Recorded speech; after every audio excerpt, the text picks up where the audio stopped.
Hello बच्चों and welcome to a channel Mukesh Kashyap myself Vaishali. और बच्चों हमारा चैप्टर चल रहा था रसायन की कुछ मूल अवधारणा, जिसके ऊपर हम 8 वीडियोस ऑलरेडी कवर कर चुके हैं। अगर आपने नहीं देखी हैं तो आप उन्हें चैनल पे जाके देख सकते हो।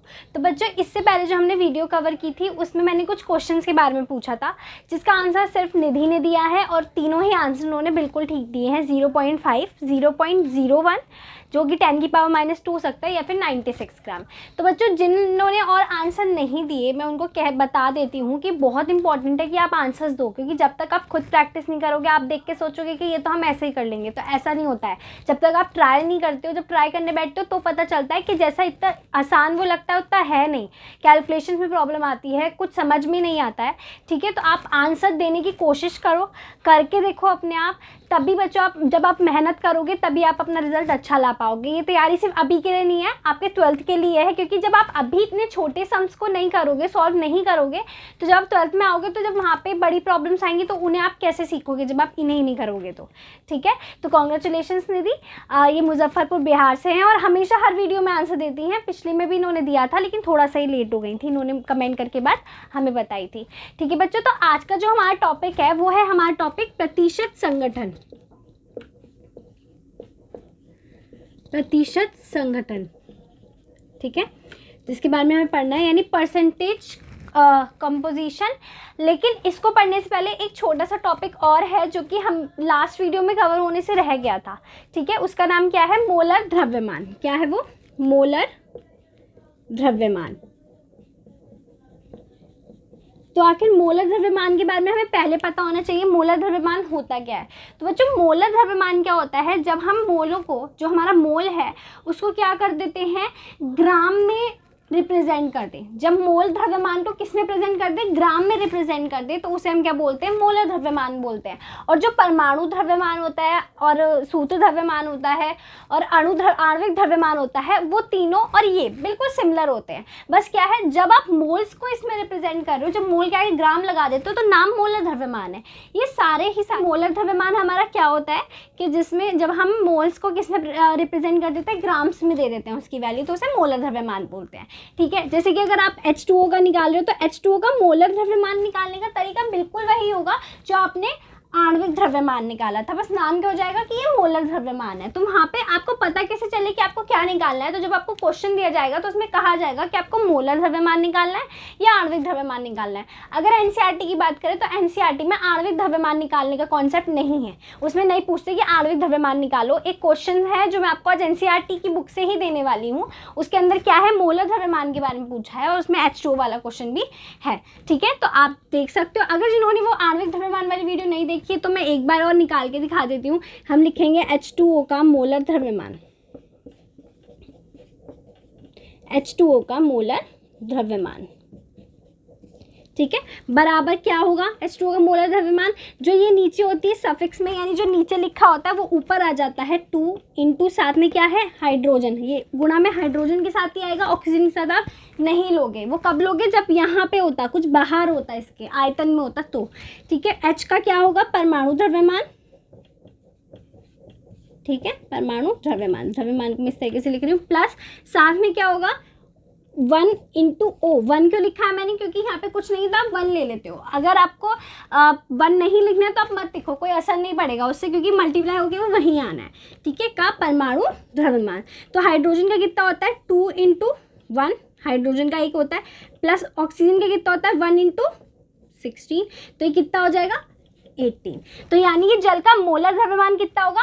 18 होगा, यानी कि 18 होगा। फर्क कुछ भी नहीं है, सिर्फ नाम का फर्क है, बोलने का फर्क है। ठीक है, और जो क्वेश्चंस आते हैं बेसिकली मोलर द्रव्यमान में से आते हैं, बहुत इजी होते हैं, एमसीक्यू में दे सकते हैं आपको। कोई बहुत बड़े आपको 6 नंबर 5 नंबर में ऐसे क्वेश्चंस नहीं मिलते हैं, एमसीक्यू में पूछ लेते हैं ज़्यादा इस टाइप के क्वेश्चंस। ओके, तो अब हम किस पे चलते हैं? हमारे प्रतिशत संगठन पे। लेकिन उससे पहले मैं आपको कुछ क्वेश्चंस अभी देखो। तो बच्चों देखो, हमारा क्वेश्चन है निम्न का मोलर द्रव्यमान बताइए, और एनसीईआरटी की बुक से ही मैंने क्वेश्चन लिया है, उसके एक्सरसाइज में है क्वेश्चन। ठीक है, तो H2O का मैं आपको निकाल के बता चुकी हूँ। यहाँ CO2 और CH4 बचता है। CO2 यानी कार्बन डाइऑक्साइड और CH4 यानी मेथेन गैस। ठीक है, तो इन दोनों का क्या करना है, आपको मोलर द्रव्यमान निकाल के बताना है और कमेंट बॉक्स में इसका आंसर देना है। CO2 वाला भी हम पिछली वीडियो में कर चुके हैं, लेकिन फिर भी मैं चाहती हूँ कि आप इसका आंसर दो, बिकॉज जितनी आप प्रैक्टिस करोगे उतना ही आपके लिए अच्छा होगा। ठीक है, तो प्लीज़ प्लीज़ प्लीज़ आप इसका ज़रूर देना आंसर। कमेंट बॉक्स में, क्योंकि आपकी भी प्रैक्टिस होती है, हमें भी अच्छा लगता है जब आप रिस्पॉन्स करते हो तो। ओके, तो बच्चों हम अगला टॉपिक देख लेते हैं जो कि हमारा क्या है, तो देखो बच्चों अब हम बात करते हैं प्रतिशत संगठन की। प्रतिशत संगठन होता क्या है, ठीक है। तो बच्चों प्रतिशत संगठन है क्या, कि जब आपको कोई कंपाउंड दिया हो, ठीक है, कोई यौगिक दिया हो, उस यौगिक के अंदर आपसे किसी भी एक तत्व की परसेंटेज पूछ ली जाए।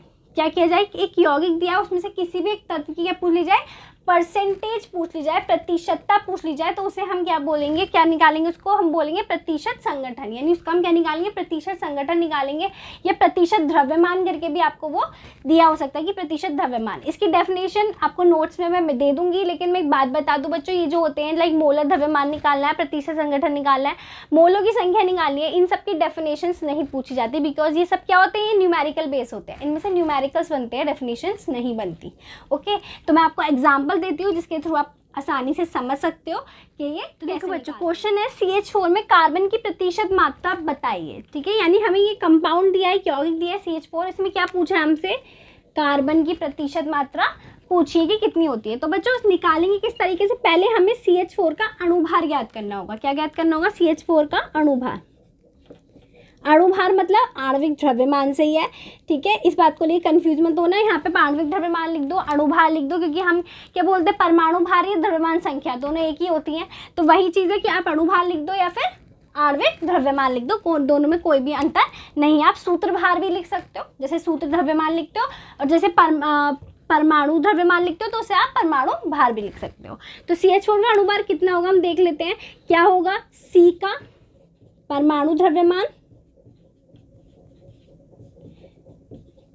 प्लस क्या होगा, यहाँ पे सफिक्स में क्या है, 4 है, तो 4 इंटू H का परमाणु द्रव्यमान। तो C का कितना है, 12 है परमाणु द्रव्यमान, और H का कितना होता है, 1 होता है, तो 4 इंटू 1, 12 और 4 कितना हो गया, दोनों मिलके 16 हो गया। तो CH4 का अणुभार कितना बच्चों, 16 है, ठीक है। अब हमें निकालना किसका है, कार्बन का निकालना है। तो उसके लिए हमें पहले कार्बन का क्या पता होना चाहिए, परमाणु भार। तो कार्बन का परमाणु भार क्या होता है हम जानते हैं, 12 होता है, ठीक है। तो अब हम किस तरीके से निकालेंगे, इसका निकालने का फॉर्मूला क्या होता है, हम फॉर्मूला देख लेते हैं। मैंने आपको ऊपर डेफिनेशन जब बता रही थी तब मैं बताना भूल गई, लेकिन हम क्या करते हैं, इस क्वेश्चन में मैं आपको इसका फॉर्मूला भी बता देती हूँ। ये दोनों चीज़ें हम लिख लेते हैं, उसके बाद हम इसका फॉर्मूला देखते हैं। तो देखो बच्चों, हमने CH4 का अणुभार 16 निकाला था, और कार्बन का परमाणु भार हमें पता है कितना होता है, 12 होता है। तो हमारे पास जो फॉर्मूला होता है द्रव्यमान प्रतिशत या प्रतिशत संगठन निकालने का, इसे द्रव्यमान प्रतिशत भी लिखते हैं, इक्वल्स टू यौगिक में तत्व का द्रव्यमान, यानी जिस तत्व का आप निकाल रहे हो। जैसे हमने यहाँ कहा है कार्बन का, तो यहाँ पे किसका द्रव्यमान आएगा, कार्बन का आएगा। यौगिक का आणविक द्रव्यमान, यौगिक का आणविक मतलब प्रॉपर जो यौगिक है हमारा उसका पूरे का द्रव्यमान, मल्टीप्लाई में 100 और साथ में परसेंट का साइन, क्योंकि हम क्या निकाले, परसेंटेज निकाले, इसलिए वहाँ पे हमने परसेंट का साइन लगाया। तो इसमें हम वैल्यूज पुट कर देते हैं। यौगिक में तत्व का द्रव्यमान कितना है, कार्बन का कितना है द्रव्यमान, यहाँ पे 12 है, यानी उसका परमाणु भार जो होता है, और यौगिक का आणविक द्रव्यमान कितना है, 16 है, जो कि हम ऑलरेडी निकाल चुके हैं। तो 12/16 गुणा 100 और साथ में क्या है, ये परसेंट का साइन है। अब हम इसको सॉल्व कर लेते हैं। ये दोनों 4 से हो सकते हैं डिवाइड। अगर आपको 4 से कैलकुलेशन नहीं समझ में आए तो आप 2 से भी इसे कर सकते हो। लाइक अगर आप मैथ्स के स्टूडेंट्स नहीं हो तो आप 2 से भी इसे सॉल्व कर सकते हो। पहले 2 से दोनों को आप डिवाइड करो जितना कर सकते हो। तो 4 से अगर हम इसे डिवाइड करेंगे तो 4 से ये जाता है 25 टाइम्स, 5 टाइम्स, और ये कितनी बार जाएगा, 4 टाइम्स जाएगा। ओके, अब बच्चों आप यहाँ से देखो 4 और 12 आपस में डिवाइड हो सकते हैं। 4 1 = 4 और 4 3 = 12। तो कितना हुआ, 3 इंटू साथ में 25%, तो 3 इंटू 25 कितना हुआ, 75%। तो बच्चों इसकी आंसर कितनी आई हमारी, 75% आई। बच्चों एक बात मैं यहाँ पे बता दूँ, इन्होंने पूछा है सिर्फ सी की थी, यानी कार्बन के बारे में पूछा था, हाइड्रोजन के बारे में नहीं पूछा था। लेकिन अगर कोई ऐसा हो आपके पास, क्या हो, कोई ऐसा यौगिक हो जिसमें केवल 2 तत्व हो, तो उनमें अगर आपने एक की परसेंटेज निकाल ली है तो दूसरे की परसेंटेज आप इस तरीके से निकाल सकते हो। लेकिन इतना टाइम वेस्ट करने से अच्छा होता है कि आपको पता होता है कि पूरे की कितनी होती है, 100%। जब एक की 75 है तो दूसरे की कितनी होगी, आप उसे 100 में से और माइनस कर लोगे तो कितनी आ जाएगी, 100 में से 75 माइनस करके 25। तो यानी कि यहाँ पे हाइड्रोजन का परसेंटेज कितना होना चाहिए, 25% होना चाहिए।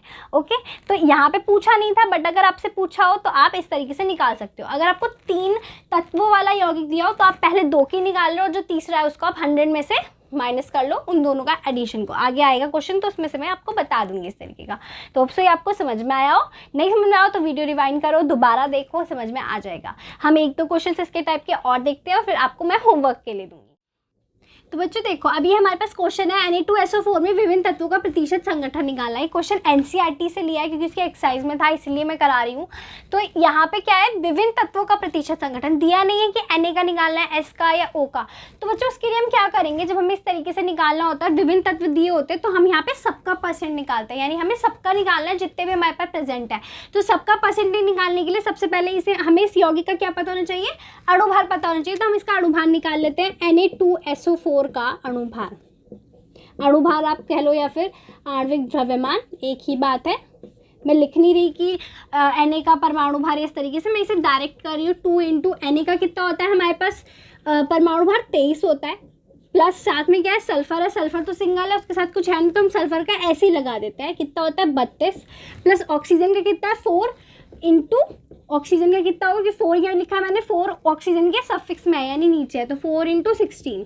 तो क्या हो जाएगा, ये इन दोनों की मल्टीप्लाई हो जाएगी 46, ये हो जाएगा 32, और 4 6 या 16 4 कितना हो गया हमारा 64। ठीक है, 16 4 64।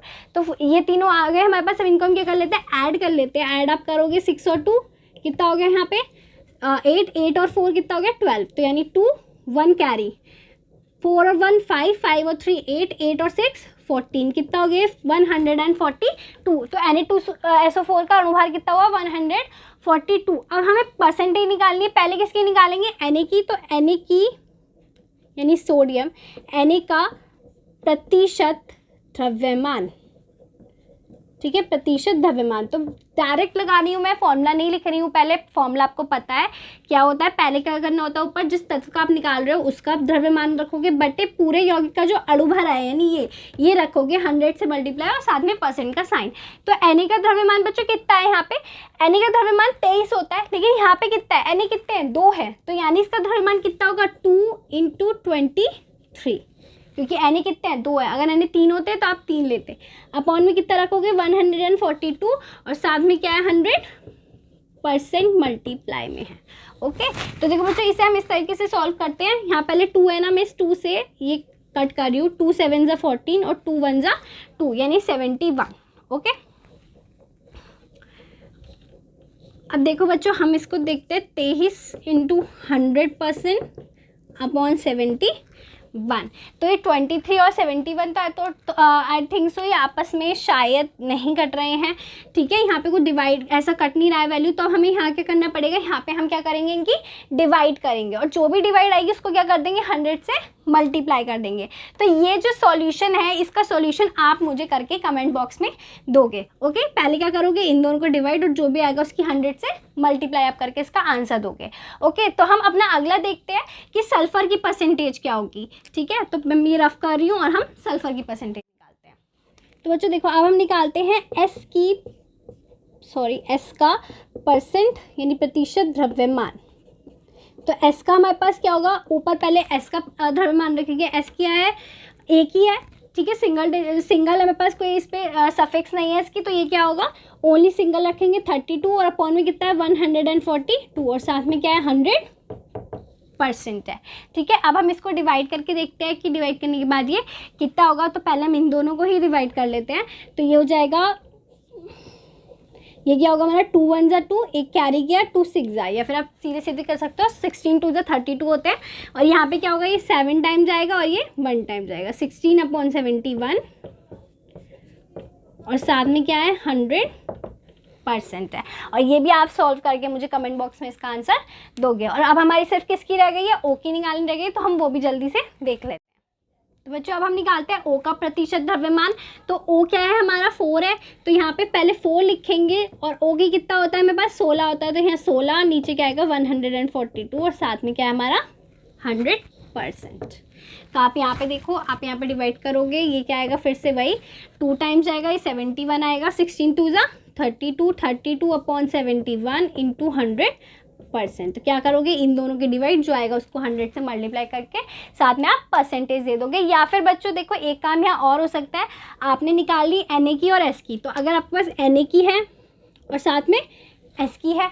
तो आप इन दोनों की जो परसेंटेज आई उन दोनों को ऐड करो और क्या कर दो, उसे 100 में से माइनस कर दो, तो आपके पास क्या आ जाएगी, ओ की परसेंटेज आ जाएगी। मैंने बताया था कि अगर 3 है तो आप क्या करो, 2 की निकाल के तीसरे को 100 में से माइनस कर दो, तीसरे को निकालने के लिए। तो आप इस मेथड से भी कर सकते हो, उससे भी कर सकते हो, वहाँ पे थोड़ा सा एक स्टेप आपका कम हो जाएगा। लेकिन इन तीनों के क्या करोगे आप, मुझे कमेंट बॉक्स में आंसर दोगे। और 2 क्वेश्चन मैं और दे रही हूँ आपको, जो आपको घर से करके मुझे आंसर कमेंट बॉक्स में देना। और तो बच्चों देखो, ये 2 क्वेश्चंस है। पहला क्या है, एथेनॉल में CH तथा O का परसेंट द्रव्यमान आपको निकालना है, यानी प्रतिशत द्रव्यमान निकालना है। एथेनॉल क्या होती है, एथिल अल्कोहल होती है। इसका सूत्र अगर आपको नहीं पता है तो मैं बता देती हूँ, वो होता है C2H5OH, यानी एथिल अल्कोहल। जितनी अल्कोहल्स होती है उनमें हमारा OH ग्रुप होता है। जब आप ऑर्गेनिक केमिस्ट्री पढ़ोगे यानी कार्बनिक रसायन पढ़ोगे तो इन सब के बारे में आप वहाँ पे डिटेल में पढ़ोगे। और अगर आपने IUPAC पढ़ी है तो भी आपको इसके बारे में थोड़ा बहुत ज़रूर पता होगा।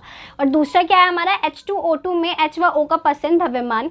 H2O2 क्या है हमारा, हाइड्रोजन पेरोक्साइड है। यहाँ पे आपको क्या करना है, H और O का परसेंट द्रव्यमान निकालना है। तो आप ये चाहे यही कर सकते हो कि इसमें पहले C और H की निकाल लो, फिर आप O की माइनस करके निकाल लो, और यहाँ पे पहले आप H की निकालो और O की 100 में से माइनस कर लो, या आप डायरेक्ट फॉर्मूले से इन्हें कर सकते हो। लेकिन इसका आपको कमेंट बॉक्स में आंसर मुझे ज़रूर देना है, क्योंकि बच्चों जब तक आप लोग मेहनत नहीं करोगे तब तक आपको रिजल्ट नहीं मिलेगा। और ये तैयारी सिर्फ 11 के लिए नहीं, 12th के लिए भी है, क्योंकि 12th में एक लेवल आप और अप हो जाओगे और वहाँ पे जाके आपको ये चीज़ें करने में दिक्कत आएगी अगर आपने ये चीज़ें अभी नहीं करी और नहीं सीखी। तो बच्चों अगर वीडियो पसंद आ रहा हो तो प्लीज़ वीडियो को लाइक करो, चैनल को सब्सक्राइब करो, अपने फ्रेंड्स के साथ शेयर करो, और हमें कमेंट बॉक्स में कमेंट करते रहो, वीडियो को लाइक करते रहो, ताकि हमें पता चलता रहे कि आपको वीडियोस पसंद आ रहे हैं और हमें और ज़्यादा इंकरेजमेंट मिले कि हम आगे वीडियोस बनाएं। और अब बिल्कुल फिक्र मत करो, आगे भी मैं इसके सारे न्यूमेरिकल्स करवाऊंगी जितने भी NCERT में दिए हैं, जितने पॉसिबल हैं कि वो कराने चाहिए और इम्पॉर्टेंट है।